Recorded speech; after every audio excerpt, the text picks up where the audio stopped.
આજે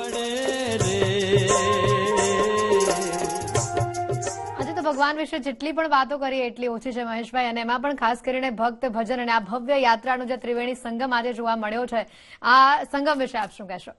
બહુ સુંદર વાત છે ત્રિવેણી સંગમ. કારણ ભક્ત ભજન અને ભગવાન, જીવનની અંદર ભજન ત્યારે થઈ શકે કે જ્યારે તમારામાં ભક્તિ આવી શકે, અને ભક્તિ તમને ત્યારે મળે છે કે તમારા જીવનની અંદર તમે કોઈક સારું દર્શન કરતા થઈ જાઓ.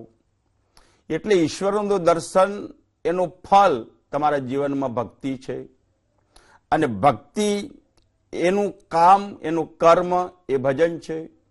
આ ત્રિવેણી સંગમ, કારણ કે પરમાત્મા પોતે દર્શન જેને કહેવાય છે, દર્શન એ સરસ્વતી છે, ભજન છે એ પરમાત્મા ગંગારૂપ છે, કારણ કે ભજન હંમેશા તારે છે એમ ગંગા પણ તારે છે, અને ભક્તિ એ ભગવતી એટલે મા યમુના છે, અને યમુના એ ભક્તિ પ્રદાન કરતી. અમારા વૈષ્ણવ સંપ્રદાયની અંદર મહાપ્રભુજીએ કહ્યું કે જે કોઈ જીવને ભક્તિ જોઈતી હોય એની યમુનાષ્ટકના પાઠ કરવા જોઈએ.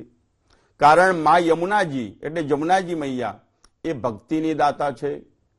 તો ભક્તિ ભજન અને ભગવાન આ ત્રિવેણી સંગમ એટલે ગંગા યમુના અને સરસ્વતી, આ ત્રણેય વસ્તુઓ જીવનની અંદર પરમાત્મા તરફ લઈ જાય છે.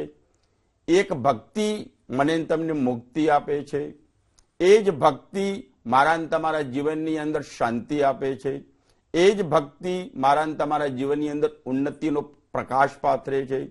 જેને ઉન્નતિ એટલે કે આપણી પ્રગતિ, અને પ્રગતિનો અર્થ જ થાય ગતિ. ઈશ્વર ગતિશીલ છે. આપણે એમ કહીએ કે સમય પસાર કરી રહ્યા છે બેનજી, પણ સમય ક્યારે કોઈથી પસાર થતો નથી, સમય ક્યારે કોઈથી રોકાતો નથી.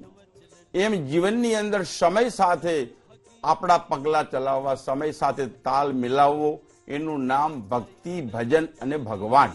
આ ત્રણ વસ્તુઓ જીવનની અંદર આપણે શીખવા જેવી છે કે કેવલ ભક્તિ કરીએ પણ જીવનની અંદર ભગવાન ન હોય, સારા દર્શન ન હોય, એટલે મંદિરમાં જ ઈશ્વર છે એવું નહીં. ઈશ્વર આ પ્રકૃતિ સાથે સંકળાયેલો છે. વર્તમાનની અંદર આપણે જો માનો કે અત્યારે હાલ ગુજરાત ગવર્મેન્ટ યા તો ભારત સરકાર